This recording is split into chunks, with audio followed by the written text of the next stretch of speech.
오늘 주신 하나님의 말씀은 누가복음 11장 37절부터 54절 말씀입니다. 좀 긴데요. 짧게 볼 거니까, 그죠?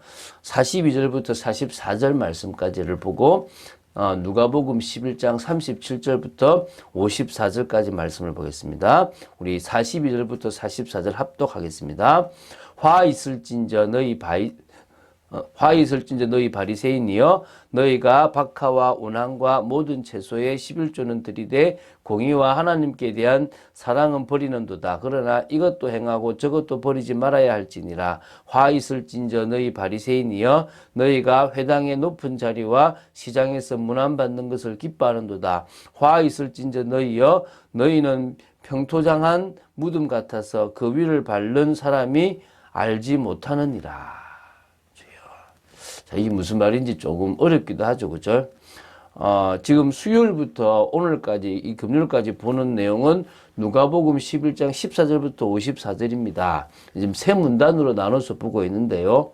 한마디로 말하면 유대 종교 지도자들이 예수님을 향하여 적대감을 가지고 있고, 예수님은 그들을 향하여 내가 진짜 바알세불이면 너희들이 귀신을 쫓아내는 것은 무엇이냐라고 하면서 책망을 하셨고요. 또 너희들이 지금 표적을 구한다. 그런데 나는 요나의 표적밖에 보여줄 것이 없다. 너희들이 진짜 등불이 어디다 두느냐. 너희들이 눈이 밝아지게 원한다라는 비유를 주셨고요.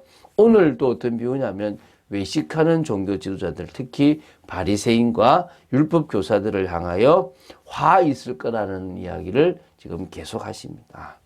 그래서 이 너무나 공격적인 것처럼 보이지만 이거는 정말 어떤 의미에서는 마지막 기회를 주시기도 한다고 생각하시면 되고요.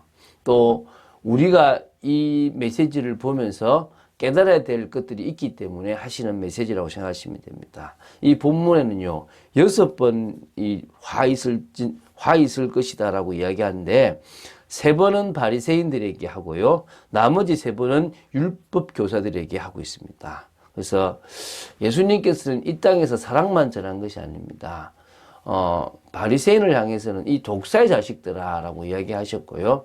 그런 종교를 이용하고 하나님의 그 성전을 이용해서 돈벌이를 하고 자신의 배를 채우는 사람을 향해서는 악하다라고 얘기했습니다. 그래서 지금 악하고 음란한 세대 이런 얘기들을 막 하셨거든요. 그러니까 사랑만 전하고 가신 것이 아니라는 것입니다. 주님께서는 분명한 말씀을 전하셨고 그들을 향하여 정말 저주의 말씀도 하셨습니다. 그 이유가 뭔지 우리는 봐야 될 줄로 믿습니다. 오늘 좀 보면서 이야기를 해보도록 하겠습니다. 37절 38절 보겠습니다. 자, 어느 한 바리새인이 지금 예수님을 자신의 집으로 초대해서 점심 식사를 대접하는 겁니다. 근데 거기에 예수님과 제자들이 응했다는 것입니다. 근데 좀 의아스러운 건요, 우리도 사실은 집에 오면 손을 씻잖아요. 더러운데. 근데 예수님은 들어가시자마자 그 유대인들이 그 결례가 있는데도 손을 씻지 않고 음식을 잡수시라고 앉으신 거예요. 그러니까 바리새인이 뭐요? 왜 안 씻지? 이제 이렇게 생각을 하는 모습이 있는 겁니다. 자, 식사 전에 손 씻는 행위는 당시 유대 사회에서 하나의 예의고 관습이었고요. 단순히 위생상의 문제가 아니라 죄 많은 세상과 접촉함으로 인해서 생기는 불결을 제거하기 위한 하나의 어떤 결례였습니다. 이렇게 어떤 해야 되는 거예요. 근데 이 관습은 사실은 그 바리새인들뿐만 아니라 일반 유대인들에게조차도 철저하게 지켜오던 그런 어떤 관습인데요. 마가복음 7장에 나오는데요. 근데 사실 이게 지금 식사 전에 손을 씻는 결례는 율법에 없는 거예요. 없는데 율법에 있었다면 당연히 예수님이 지켰겠죠. 그런데 이거는 후대에 생겨난 어떤 인위적인 규범이고, 이걸 통해서 자신들이 어떤 깨끗하다는 걸 좀 드러내 보려고 하는 것이었기 때문에 예수님은 그것을 일부러 지키지 않았다는 겁니다. 그러니까 한마디로 계명의 중요성을 강조하기보다는 자신들이 우월하다는 것을 자꾸 드러내려고 했던 모습, 왜곡된 모습이 있었기 때문에 예수님은 일부러 하지 않으셨다는 것입니다. 그러니까 예수님은 그 3년 공생애 동안에 많은 유대인들이 알고 있는 잘못된 율법을 바로 잡아 주시는 일을 하셨다는 거예요. 39절부터 41절을 보겠습니다. 자, 그래서 예수님께서는 이 바리새인들의 위선을 철저히 지적하시고 강하게 책망하셨다고 보면 됩니다. 뭐냐면 겉과 속이 다른 자라고 얘기하는 겁니다. 그래서 이렇게 얘기해요. 지금 잔과 대접의 겉은 깨끗하게 하지만 너희 속에는 탐욕과 악독이 가득하도다. 이게 경건의 모양이에요. 겉은 번들하게 내가 잘 믿는 것처럼 보이고 잘하는 것처럼 보이지만 그 속에는요, 탐욕이 있고 그 속에는 악독이 가득하고 하나님을 대적하는 것들이 있다는 거예요. 그래서 어리석은 자들아, 겉을 만드신 이가 속도 만들지 않느냐. 하나님은 너의 겉도 보지만 속도 본다. 근데 너 속은 안 바꾸고 겉만 바꿔가지고 하나님 앞에 잘 믿는다 그러면 하나님이 인정해 주시겠냐? 이 얘기입니다. 그래서 그러나 그 안에 있는 것으로 말하고요, 구제해라. 그러면 모든 것이 너희를 깨끗하다. 차라리 너희들이 말씀 따라 하나님을 사랑하고 이웃을 사랑하라. 구제라는 말은 행위가 아닙니다. 사랑이라는 거예요. 하나님은 우리에게 두 가지 계명 아닙니까? 하나님을 향한 사랑과 이웃을 향한 사랑을 실천하는 것입니다. 그 개념으로 이해하시면 되는 거예요. 42절부터 44절을 보겠습니다. 그래서 이제 먼저 바리새인들을 향하여 화 있을진저라고 하면서 세 가지 화를 외칩니다. 그래서 뭐냐면 너희들이 첫 번째가 박하와 운항과 모든 채소의 12조는 들이되 공의의 하나님께 대한 사랑은 버리는도다.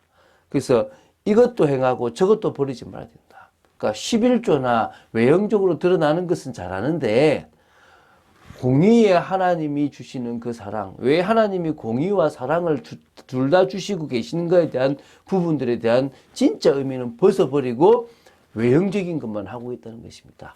둘 다 중요하게 지켜야 되는 것입니다. 오늘 여러분들에게 그런 은혜가 있게 되기 바랍니다. 그래서 화가 있는 거예요. 두 번째 화는 뭡니까? 회당의 높은 자리와 시장에서 문안받는 것을 기뻐하는 그 모습이 화라는 거예요. 무슨 얘기인지 아시겠습니까? 주님은 우리를 구원하시기 위해서 낮아지셨는데 우리는 사단에게 속아서 자유하고 높아지려고 하나님처럼 되려고 하고 있다는 것입니다. 화라는 것입니다. 오늘 속지 마시기 바랍니다.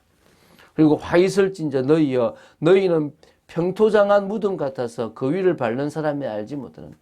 이게 무슨 말이냐면 무덤에 있는 그 시체를 밟으면요, 7년, 그러니까 7일 동안 부정하거든요. 무덤이 그렇게 돼요. 그런데 평토장한 무덤이면 평범한 무덤이니까 무덤인지 몰라요. 그래서 회치를 하게 되기도 하거든요. 한마디로 말하면 모르는 거예요. 다시 말하면 이 평토장한 무덤 같기 때문에 너희는 좀 평토장 무덤에서 너희는 그 위를 밟는 사람들이, 너희와 같이 만나는 사람들이 너희들이 얼마만큼 악하고 죄가 있는지를 모른다는 거예요. 그러니까 겉은 번들한지 모르지만 속은 아니다 이 말이겠죠. 45절부터 52절까지 보겠습니다. 그러니까 한 율법사가 바리새인을 향하여 화 있을진저라고 하니까 우리까지 모욕하냐라고 이렇게 반문을 합니다. 그래서 예수님께서는 또 세 가지 화를 이야기하십니다. 뭐라 하냐면 46절부터 나오는데요. 치기 어려운 짐을 사람에게 지우고 한 손가락도 이 짐에 대지 않는 자가 율법교사라는 거예요. 그러니까 말씀은 이렇다, 이거 져야 돼, 이거 해야 돼라고 이야기는 다 하는데 막상 자기들은 하나도 안 한다는 거예요. 결국은요, 말씀을 가지고 사람들을 올가매고 움직이지 안 한다는 거예요. 목사가 이럴 수 있으면 큰일 나는 겁니다. 이게 화라는 거죠. 저한테 주시는 메시지도 있습니다. 제가 앞과 뒤가 같지 않으면 안 되겠죠. 두 번째입니다. 뭡니까? 선지자들의 무덤을 만드는도다. 뭡니까? 그들을 죽인 자도 너희 조상들이다. 이와 같이 그들은 죽이고 너희는 무덤을 만드니 너희가 너희 조상이 행한 일에 증인이 되어 옳게 여기는도다. 그러므로 하나님의 지혜가 이르시되 내가 선지자와 사도들을 그들에게 보내리니 그 중에 들어는 죽이며 또 받게 하리라. 하나님이 틀린 그들에게 한 말씀을 전하면요, 율법교사들은 죽여버려요. 저 틀렸다, 저 이렇다라고. 그것에 대해서 무덤을 만들면서 그들도 높이는 또 말도 안 되는 짓을 이 율법 교사들이 하고 있다는 것입니다. 지금 이 모습을 봐야 돼요. 다시 말하면 자기들이 이익을 챙기기 위해서 배척해버리고 죽여버렸다는 겁니다. 그러면서 이제 화이슬진저 율법 교사여 지식의 열쇠를 가져가서 너희도 들어가지 않고 또 들어가고자 하는 자도 막는다. 그러니까 율법을 주신 이유는요, 들어가는 문을 알려주라는 겁니다.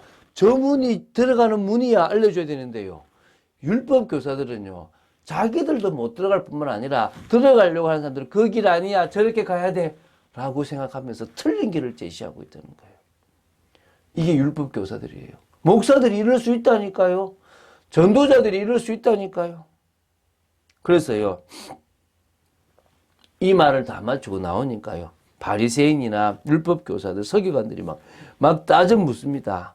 그러나 책 잡고 다 노리고 있습니다. 그러나 주님은 전혀 거기에 아랑곳하지 않습니다. 왜냐하면 틀린 걸 틀렸다, 맞은 걸 맞다고 이야기하러 오셨습니다. 그리고 나서 주님은 그 율법을 이루시는 복음을 보여주신 거예요. 직접 죽으심으로. 누구든지 생명 하나 지키려고 그러잖아요. 자, 왜 우리가 다른 길을 갑니까? 내 뜻을 안 가고 하나님의 뜻으로 갑니까? 다 이익 중요하잖아요. 왜 이익이 아닌 유익으로 갑니까? 왜 우리가 편함을 추구하지 않고 안정을 추구하지 않고 왜 자꾸 평안함을 추구하려고 합니까? 그 이유는 하나님이 살아계시고 그 이유는 소망이 있고 그 이유는 그게 진정한 가치 기준에 맞기 때문이에요. 그게 진정으로 성공이라는 거예요. 육신으로 성공이 아니라는 것입니다. 룻은 알았다는 거예요. 저 가문에 있는 하나님을 따라가는 것이 진정으로 사는 길이라는 걸 알았다는 것입니다. 오늘 그걸 아는 여러분 되시기 바랍니다. 한 주를 마무리하면서 여러분이 복음적 선택을 하는 이유, 또 여러분이 예배를 드리는 이유가 분명하게 되기를 주 예수 그리스도 이름으로 축원드립니다. 주는 그리스도시요 살아계신 하나님의 아들이심을 고백합니다. 우리는 너무나 세상적인 것이 맞다고 생각하고 살아갈 때가 많습니다. 아버지 하나님 말씀을 오래도록 받아도 우리에게 맞는 것들만 받으려고 할 때가 있습니다. 아버지 하나님 그것을 내려놓고 정말 복음적인 선택이 될 만큼 올바른 말씀으로 확립되는 저희들 되도록 지켜 주시옵소서. 주 예수 그리스도 이름으로 기도드립니다. 아멘.